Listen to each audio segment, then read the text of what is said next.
Viewers, today we start with our fingers crossed on a 365 square kilometer region that has been creating a million mutinies all over the world. A small strip of land that has created one of the widest and deepest polarization across the globe. Today we ask, will the war in Gaza finally end? Will the guns finally fall silent? Well, there are no clear-cut answers there, no yes or no. Just maybe and maybe not. But the optimists see encouraging signs for sure. A day after US President Donald Trump gave Hamas a deadline and a warning, Hamas partially agreed to Trump's 20-point Gaza peace plan. Hamas, or the Islamic resistance movement that has governed the Gaza Strip since 2007, also said yes to a consensus to release the remaining Israeli hostages. But that's where the agreements end. Hamas has problems with certain truce provisions, like Gaza's future, governance and its own role on that strip. But Trump, to press home the advantage, now wants Hamas to move quickly. Else, all bets will be off. He added, I will not tolerate delay, which many think will happen, or any outcome where Gaza poses a threat again. Let's get this done fast. The other stakeholder in the strife, viewers, is Israel. Israel has already accepted Trump's plan. Trump had urged Israel to stop bombing Gaza immediately. As per reports, Israeli government has clarified that there is no ceasefire in Gaza, only temporary halt in some bombings. That means Israel is in a wait-and-watch mode. Even the Peacemaker, US, is acting with caution. US Secretary of State Marco Rubio has said that the war isn't over yet. Priority is to get hostages out. Meanwhile, the focus now will be on the truce talks slated for Monday. Mediated negotiations between Israel and Hamas in Egypt, for which Trump's son-in-law Jared Kushner and senior envoy Steve Witkoff are traveling to Cairo. So what happens next? That's what we are going to be discussing with our guests who are joining us this evening. Ashok Sajjanhar, former diplomat. We have with us retired Major General Yaakov Amidror, who is former National Security Advisor of Israel. Brahmachalani, who is a strategic affairs expert. Good evening to all of you. Thank you for joining us here on this debate this evening. Mr. Brahmachalani, the signs are there. Some look quite encouraging. But what is your understanding of the possibility of this war finally coming to an end? The issue that has prompted Trump to unveil his peace plan is that Israel is diplomatically isolated in a way that Israel has never been in the past, and that is putting the heat on the U.S. because the U.S. is the main supporter of Israel. The UN recently said that what Israel is doing in Gaza is genocide. The latest Washington Post poll shows that most American Jews believe that Israel is committing war crimes in Gaza. In fact, another poll by the New York Times and Sierra University a few days ago found that most American voters now say that the U.S. should not extend further economic and military assistance to Israel. So multiple pressure points on Trump, which is why he has unveiled this plan. And we should not forget that he had another proposal a few months ago, which was to take over Gaza and redevelop it as a real estate project. But this time it's been packaged as a peace proposal. The issue is this, and I think the real issue, Hina, is this, that what Israel is doing in Gaza is counterproductive to Israel's own long-term security, its own long-term interests, because this is not counterterrorism, what's happening there. This is large-scale devastation, including the bombing of apartment buildings, the destruction of educational facilities, of hospitals, etc. And I think the sooner this war ends, the better it will be for Israel and its own long-term security. Okay.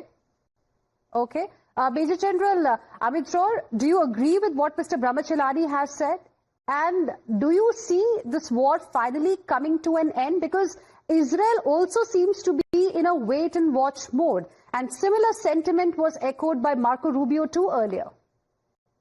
Yes, Israel is in a watch situation. We accepted the plan which was offered by President Trump. The plan has 3 stages.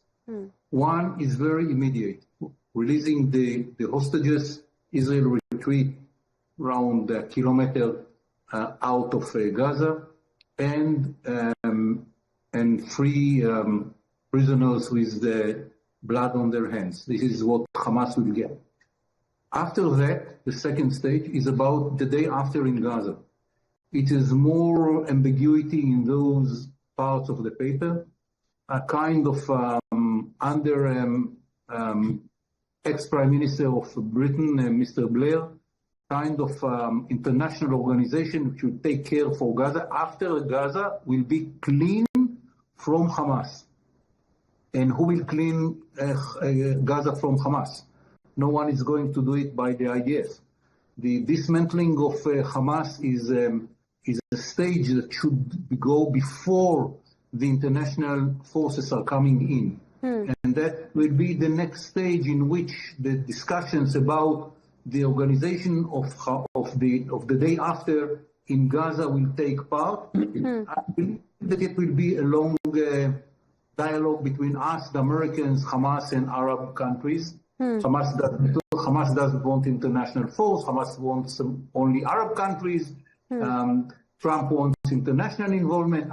It's very blurry. It's very unclear what should be. And then there is a third stage, which is about the long-range vision of a Palestinian state that will take probably decades to implement. I don't see any Israeli government which will be ready to give the Palestinians an independent state after the experience that we had with Hamas in Gaza. Okay.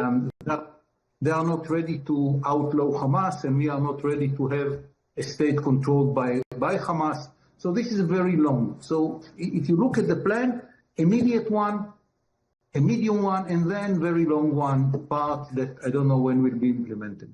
Okay. The first 2 parts are going exactly as the Israeli aims of the war. Okay. That's what we wanted to achieve in the war. Okay. Ambassador Sajjanhar, what is your point of view? Because despite the diplomacy, despite, talks around this peace plan that Donald Trump has proposed, despite the response from Hamas, Israeli airstrikes and shelling continued across Gaza on Sunday as well. Yeah, thank you very much, Hina, for having me on your show.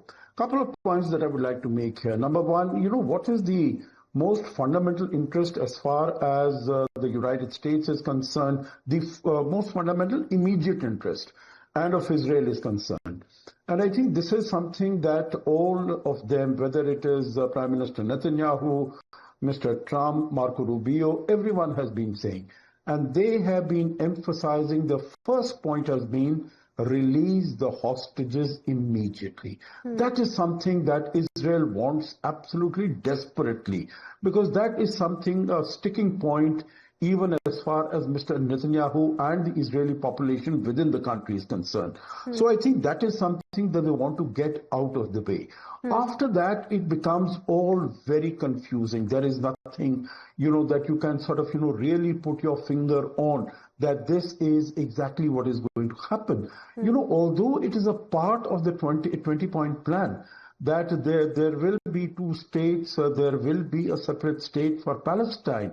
But right even in Washington, D.C., Mr. Netanyahu had stated very clearly that he is not in favor of a 2-state solution as far as Palestine is concerned. There is no mention at all as far as the West Bank is concerned. So, there are a huge lot of loose ends.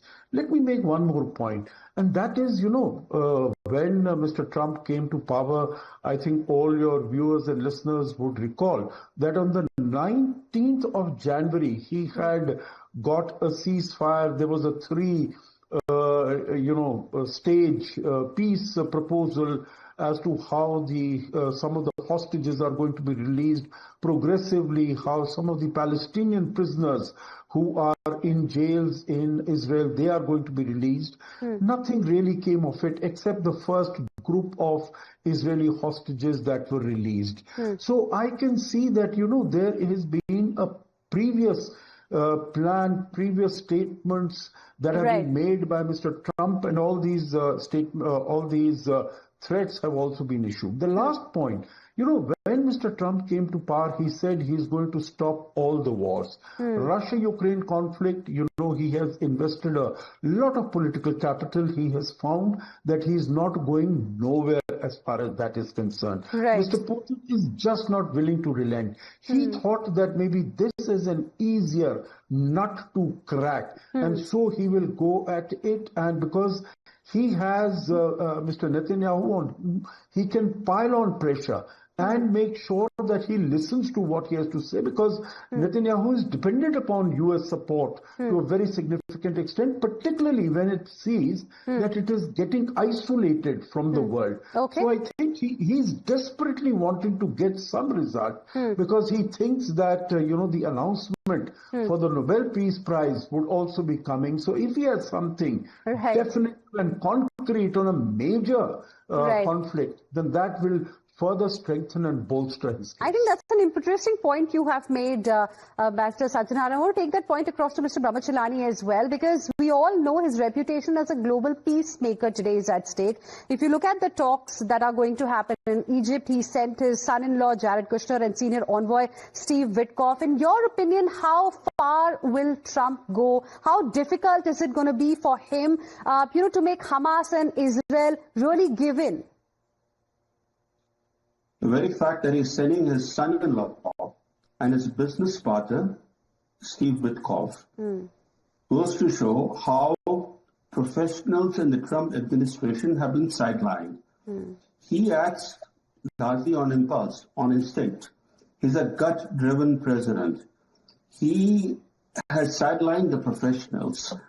And this 20-point peace plan, the so-called peace plan, was itself the handiwork not of professionals, of his own kitchen cabinet.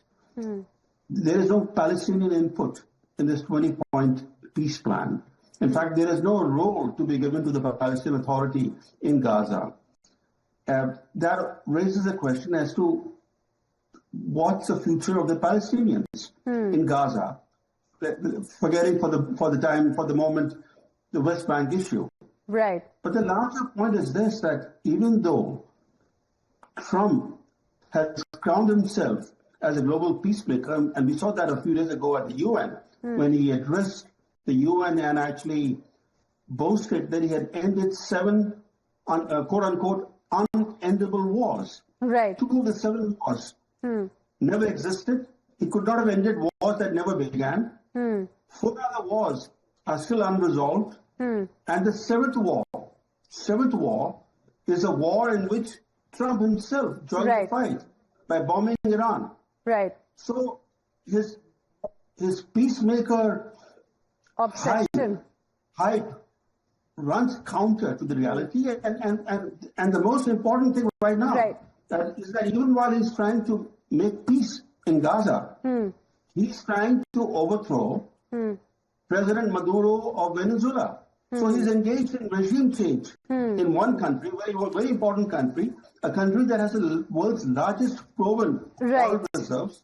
And on one hand, he's pretending that he's promoting peace in Gaza. And this is a peace plan which has largely been framed in cooperation with the Israeli Prime Minister Bibi.